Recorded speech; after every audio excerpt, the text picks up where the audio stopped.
Welcome to the Hollis Chapman Show, where we celebrate the power of words and the beauty of storytelling.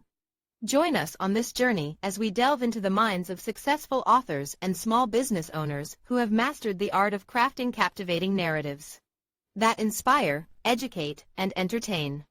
Prepare to be inspired as we explore the boundless possibilities that come from sharing stories and experiences that shape our lives and ignite our passions.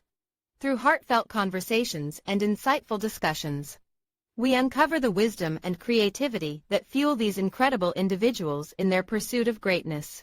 So grab a cup of coffee, settle in, and let the magic of storytelling transport you to new worlds and perspectives. Get ready to be inspired, informed, and uplifted as we embark on this storytelling journey together. Stay tuned for an episode filled with wisdom, inspiration, and the power of words. Welcome to the Hollis Chapman Show. Say where stories come alive. Let's begin this adventure together. Don't miss out on the opportunity to connect with some of the most talented and compelling voices in literature today. Tune in and let the journey begin. One of these days I'll get this right. Gotta do it right. Okay, guys. Hey, happy Friday. We got a special guest here today. He's going to bring a lot of energy. He's going to bring a lot of important stuff to us today. Our special guest was born and raised as a Catholic. He spent 4 years as a Catholic seminary studying to become a priest. He not only speaks Latin, very cool, but he knows how to conduct an entire Latin Catholic ministry. Let's welcome to the show our special guest today. And we're very happy to have him here because we're at this time in our country and our world, we need a little bit of him. So let's welcome to the show our special guest, Pastor Mark Biltz. Hello, sir. Why, hello. It's so great to be with you. Hey, it's great to be here. It's great to have you here. And we need what you got to say today. We need it so badly. You know, things are going crazy. And again, I don't get into politics much, so I won't bring it into it, stuff like that. But we need to hear what you got to say. Tell us more about yourself and your latest new book, sir. Go ahead. Well, thanks. Yeah, I am Jewish on my father's side. I have relatives who died in the Holocaust that are listed in Yad Vashem in Israel. But my dad married my mom, and she was Protestant. He became Catholic when his Jewish father abandoned his Catholic mother. And so I'm Jewish, Catholic, Protestant. I'm a mutt. I'm a hybrid. But what's fascinating is when I was 19, I left the Catholic Church, became a Protestant for about another 19 years. And then I started studying the Jewish roots of Christianity. I'm still a believer, but oh my goodness, does it ever open your eyes when you see things from someone else's perspective? You know, that's outstanding. You know, it's again, you started getting really deep into religion at a young age. Was it because of what you've gone through as a family person, you know, the father leaving, stuff like that, so you want to kind of find some directions? Kind of tell us how, at a young age, you got into the religion so seriously. I know, you know, again, as a young person myself, man, at home, me, oldest of 4 kids, mom dragged us to church. We went to church every Sunday. We did what we had to do. But after that, I went to college and stuff like that, wasn't into it as much. What made you, Pastor, stay and, you know, start so young, stay with it, and get stronger and stronger in what you do with the church? Well, because we were a very religious family, I should say. As a matter of fact, even though we went to the Catholic Mass every day, we went to like a Catholic, well, it was a small town of 800 people that was all Catholic. So we had to go to Mass every day before we went to school. And so we were very religious, plus not only Catholicism, but because my dad knew his dad was Jewish, we would do the Passover Seder. And I still have a Passover Seder booklet from when I was a kid with Hebrew and English to help remember our Jewish roots. And so I was raised in a very religious family. But unlike you, I'm the second youngest of 9 kids. Wow. And so, see, you're special. You are very special. You're the firstborn. Now, that is very special. God has given you all kinds of extra blessings. He doesn't give on us younger kids. But so I really felt like after a supernatural experience, I literally had a supernatural experience in 8th grade, which is why I thought God wanted me to be a priest because we were Catholic at a time. So I left home at 13 years old. I moved, and I literally lived at an all-male high school, several hundred miles away. I was there full time. And then when I left the Catholic Church at 19, it really upset my parents, because we were such strong Catholics. My dad wouldn't have cared if I became Jewish, but he didn't want me to become a Protestant. And he was so upset, he even put a gun to my head and said he was going to blow my head off. And so I decided it was time to move. So I ended up moving, and I worked with a youth ministry, working on the streets, evangelism for a couple of years. And then I went to Bible college. I ended up teaching in the Bible college. I always had a full-time secular job, but I was always working in the ministry. And then after that, I needed to take a break because now I have two teenagers myself, and I really wanted to invest my time in them because I didn't want them to have all kinds of problems going through high school. So I took a break for a year, and during that year, I read some books by some Jewish rabbis. Now, here's one thing that's really important to me, Hollis, and I think it would be to you too, is I tell people I know how to eat chicken. I can eat the meat and throw out the bones, but I'm not going to turn down the T-bone steak because there's a bone in it. Okay, and there's bones in Christianity, there's bones in Judaism. And so, as you know, in the Bible, it says we see through a glass darkly. We only know in part. Well, guess what? That's the same thing with the Jews. They're not completely blind. They see through a glass darkly. They know in part. And the first group to humble themselves and look out of the other lens gets to see the whole 3D picture.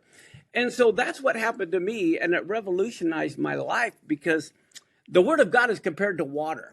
So the question is, what is your relationship to the water? Do you want to look at it? Do you want to swim in it? Or do you want to go scuba diving? Outstanding. Thanks for sharing that, sir. To your book, how does your book challenge the traditional view of who the Antichrist will be? So I want you to tell the title of your book. I want you to also talk about the cover of your book is outstanding. So kind of paint a picture of that wonderful book and the title. Go ahead and then talk about the question I just asked. Well, here's the cover. Here's the cover for those people that want to look at the cover. But what's so amazing about it is I really firmly believe the Antichrist is going to be a professing Christian. He's not going to be a Muslim. He's not going to be Jewish. The devil already has the whole world deceived. He doesn't have to convince them. He's going to go after the believer. Well, you are not going to trust a $100 bill if it had the Ayatollah's face on it. You know it is counterfeit. And so this is why the deception is going to be so strong. King Solomon is a type of Antichrist. Now, how many Christians does that blow away? That tells you how many are going to be deceived. Title. How did you come up with the cover of your wonderful book? Was that you that designed that, or you work with somebody to design it? Because I love the cover. It's very powerful. Really brings you in. So talk about the cover a little bit. How did that come about? Yeah, I designed it. I did. I told my publisher, Charisma, okay, here's what I want the cover to look like. I wanted it to be the devil, but he's got a Jesus mask. Okay, he's hiding behind that. If you remember, all throughout the Bible, the tares are among the wheat. They're not outside. The enemy is always the enemy within. It's the enemy within us as individuals. It's the enemy within us as a nation. It's the enemy within us as a religion. God wants a relationship, not a religion. And so we find a lot. Look at all the problems we see in the Catholic churches, in the Protestant churches. It's always about the money. It's always about the money. And so I really believe it's going to be a professing Christian who's going to try to bring peace after all kinds of calamity. And because he'll let you keep your Jesus. Okay, you can keep your Jesus. And the Muslims can keep their Allah. Buddhists can keep their Buddha. You just have to add one more to the mix. Outstanding. Okay, why do you believe the Antichrist will emerge from within? Well, look at the... Go ahead, sir. Look at the third epistle of John, first, second, third epistles of John. He says there's already been many antichrists among us, and they've all come out from within us.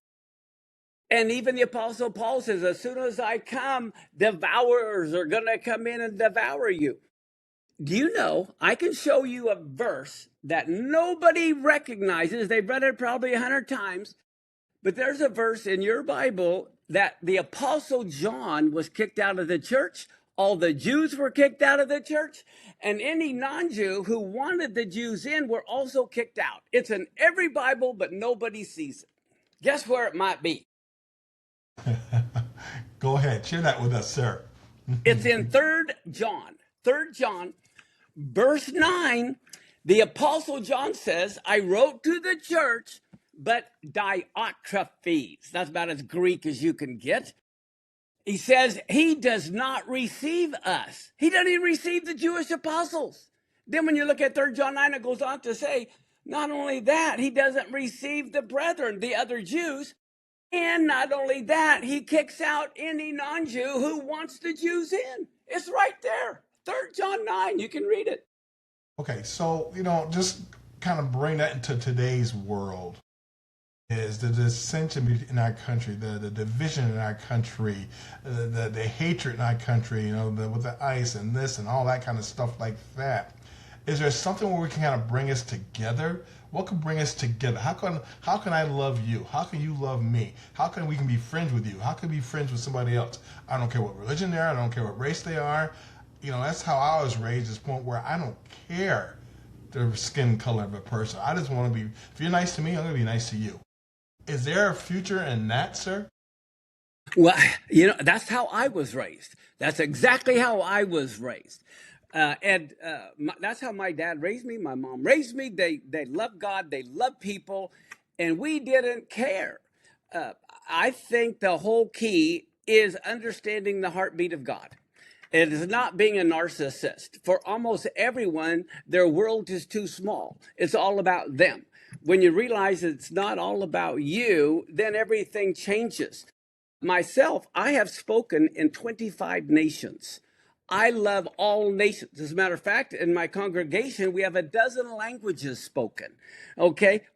Most churches on Sunday, you got your African church, your Chinese church, your Russian church, your white church, whatever.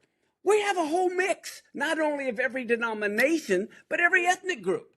And they all love it. And so that's the only way we're going to do that is when we have the true love of God and not a love of self.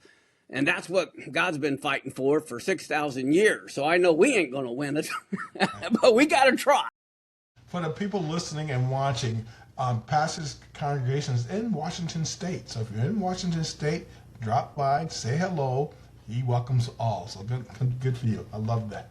What role do you do the biblical feast? Shemitah, I'm going to pronounce it wrong. Excuse me. Shemitah? Shemitah year. Shemitah, okay, cycles. Kind of talk about that a little bit. Kind of explain a little bit.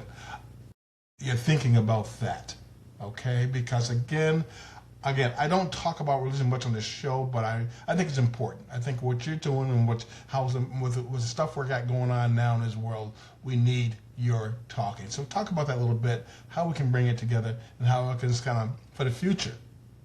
Sure. Go ahead, sir.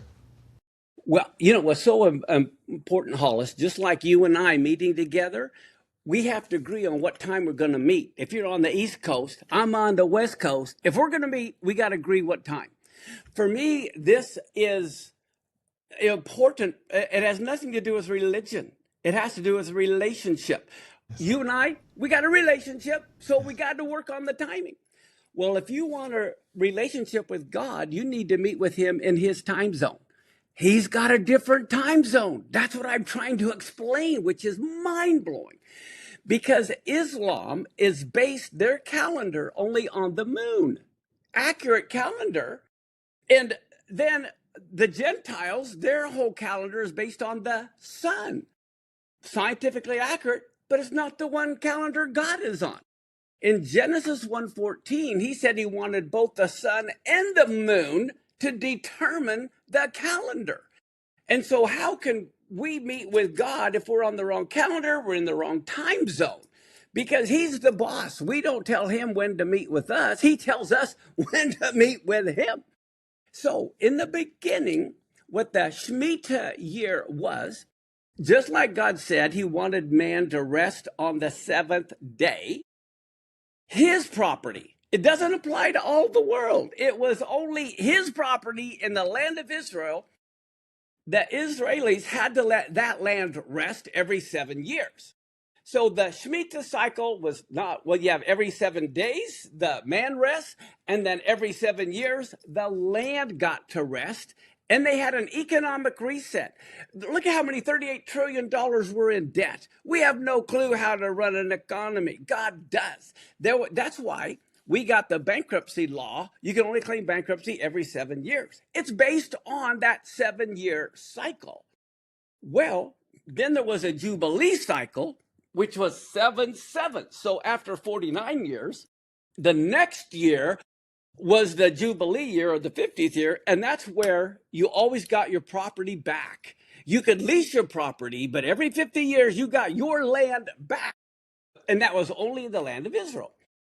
Well, the problem was Israel did not honor that. They would have, it's called slaves, but back then it wasn't slavery. It was people who had to work for them. They were economically in debt and they had to work off of debt. Well, every 7th year, that debt had to be released. Well, Israel never did that over almost 500 years. So the whole reason they went into Babylon for 70 years was because they never let the land rest over 490 years. So he gave the 70 years all at once. Now, when you go to a prophecy in Daniel, he talks about 70 weeks of years coming, and that's when the Messiah was going to be revealed.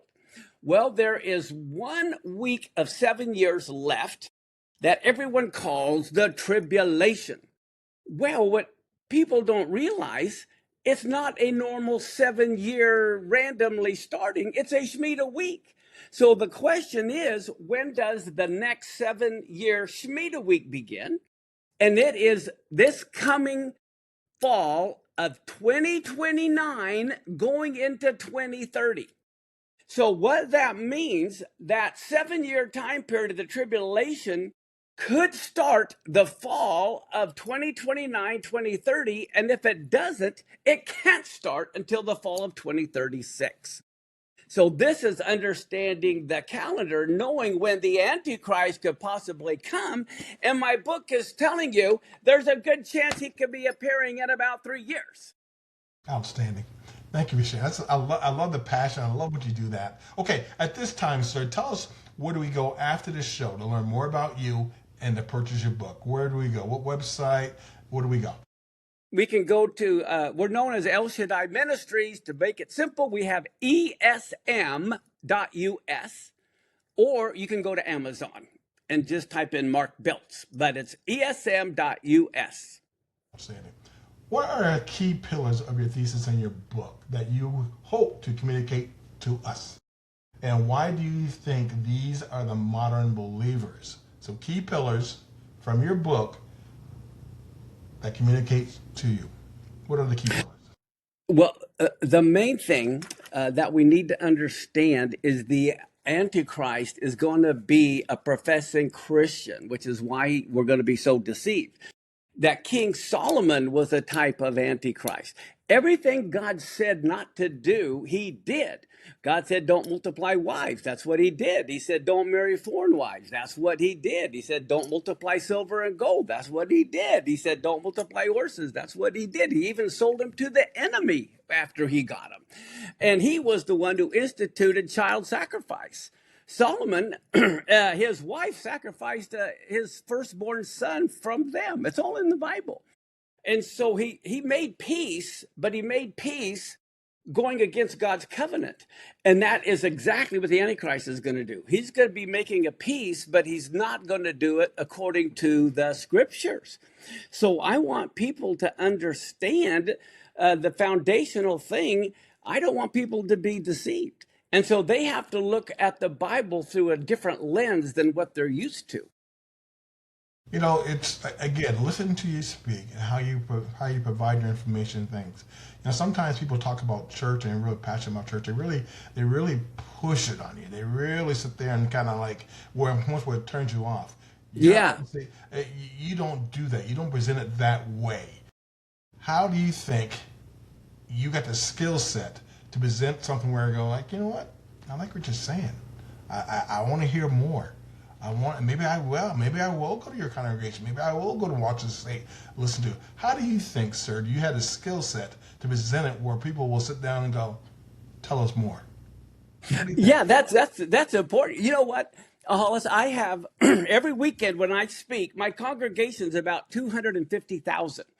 I have people typically from over 300 cities and 30 nations watching every weekend.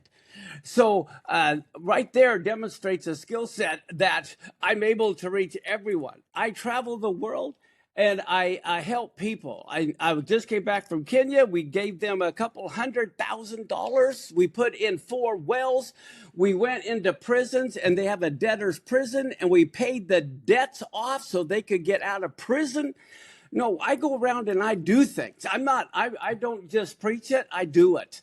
I go all over the world and I help countries get out of people, believers, get things they need for their life.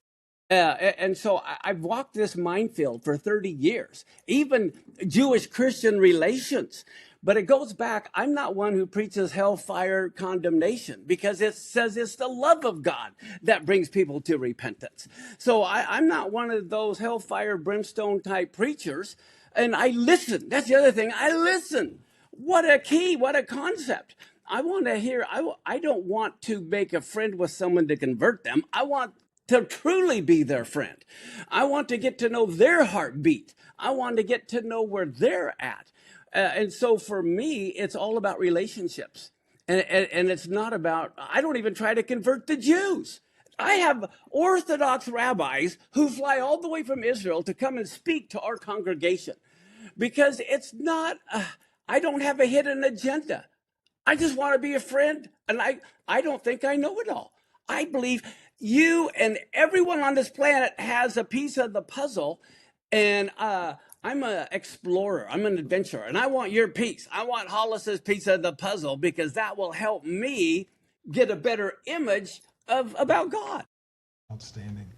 You know, and again, I want you to share too, because I was watching this morning. You got a wonderful, wonderful YouTube channel. So kind of tell us your channel's URL, because people must go see that too. The passion he's bringing now, he does it with all his YouTube channels. So please tell us what channel we go to. Yeah, well, just go to YouTube and type in El Shaddai Ministries or esm.us, and all of our recordings are there. They're free. The notes are even free, because I'm not a preacher. I'm not a preacher. I'm a teacher. Coming to our YouTube, it's more like going to Bible college. And I don't want to get something out. I want to get something in. So I take the time. My problem, Hollis, I talk too fast. People say it's like drinking from a fire hose. But the nice thing on YouTube, you can slow me down and stop me. Right. You know, I'm from the South, and my whole thing with the show is when I'm rehearsing before the show starts, is slowing myself down. Because when I get excited, just get nervous, I speak fast as well. So, yeah, so I can relate to you about speaking fast. But, again, that's what I'm doing before the show is calm myself down, enunciate my words, because I'll start talking fast, and all of a sudden, like, what do you say? What do you mean? So I can relate to that, sir. Okay, how can believers develop the decommitment necessary to recognize a counterfeit Messiah before it's too late? So kind of get deep with that, because a lot of us, again, we won't meet people like you all there, but there's some out there who's trying to be like you. We're counterfeit. They're fake. So how do the people who are trying to get into church and really start believing more, how do we find out and try to distinguish between the counterfeiters and the believers who are serious about it? How do we do that?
Yes, sir.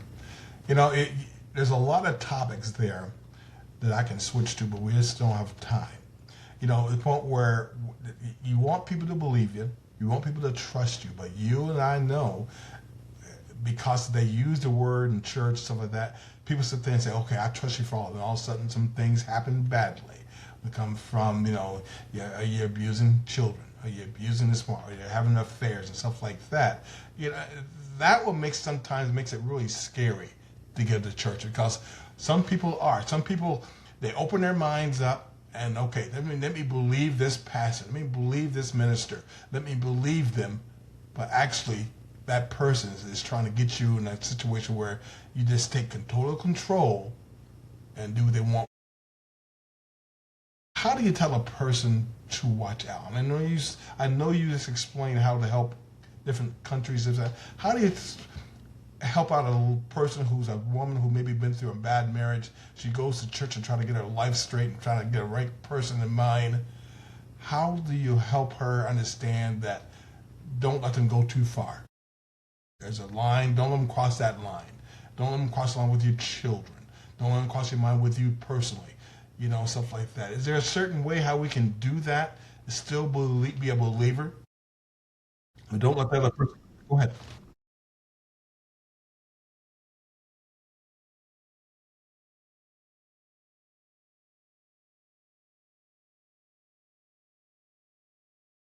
Very well said. Okay. Okay.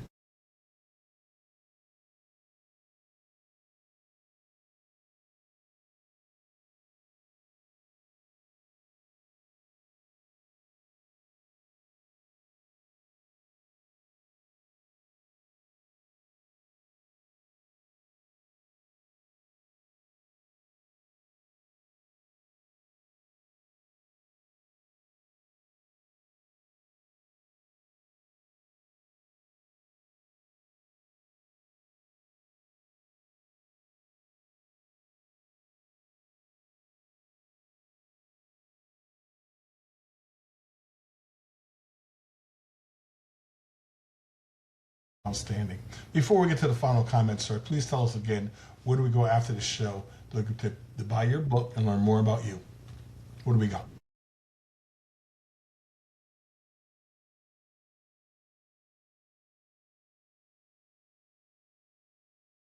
Thank you so much. Very kind. And again, you write your book. You're doing wonderful stuff there. You're getting out there. How did you get the skill set? This is not the final comment, right? This just came to me. How do you get the skill set to get the marketing out there? How to get to do what you do marketing wise and getting the word out there? Is that just come natural to you too? Because you do a great job marketing. Yeah.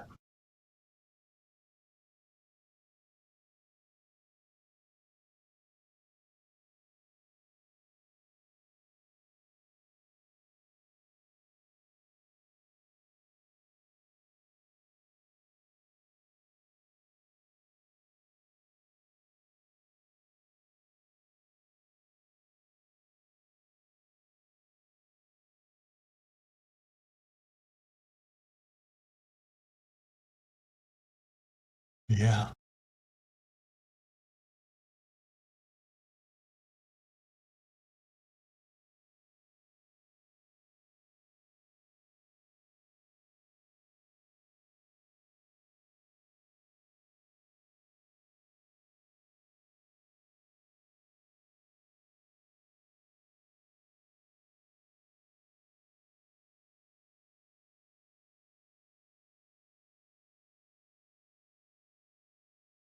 Outstanding. You're something. You're awesome. Okay, final comment.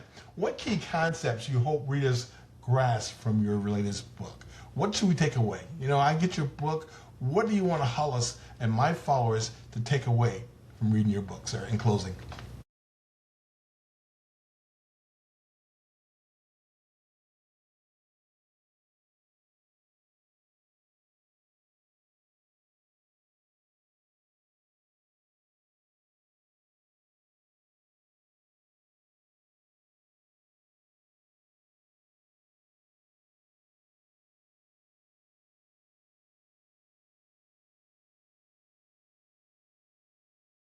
outstanding. Pastor, thank you so much for doing this. You're awesome. You made my weekend. You just keep on doing what you're doing. Come on back anytime. We'll talk to you real soon, sir. Thank you. All right. Bye-bye. All right, guys. You got to follow this. You got to follow Pastor. Get stuff. It's amazing. This will help you for the weekend. It will help you for that. Great stuff. All right. Let me sit there and do that video. Go ahead, Mark. You can close your video. Pastor, go ahead and do that. Let me see. Yeah, I'm still getting used to Rivers. This is a platform new to us. We've just been on it for like a month. So we got some things that I'm using and trying to play and stuff like that. So if you want to disengage your camera, you go ahead. I had a couple of things I want to sit there and do in closing, but you are free to go, sir. Authors and small business owners, turn your book and/or your business into a streaming television brand. You wrote the book, you built the business. Now it's time to be seen on Roku and Amazon Fire Television.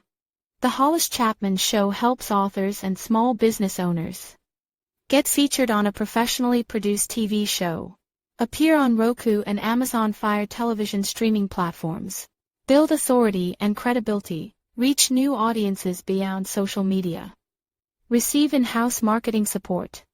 This isn't just an interview. This is brand positioning. If you're serious about in 2026, let's put your brand on television. Appy now for a featured television plus podcast spotlight. Book your strategy email today. Thank you everyone for listening. Thank you everyone for watching. Hey, come on back next week because we do have guests from Tuesday and Friday next week. Oh, almost forgot. We do have a show tomorrow, Saturday. We have a nice little Saturday show, okay? So thank you. Make sure you follow up with Pastor. Great stuff. Motivate you. If you're a little down in the dumps, you got to go watch Pastor's YouTube channel because it'll pick you right up. Thank you, everyone. I appreciate you all. Let's keep on going. Let's keep the downloads coming, okay? It's awesome.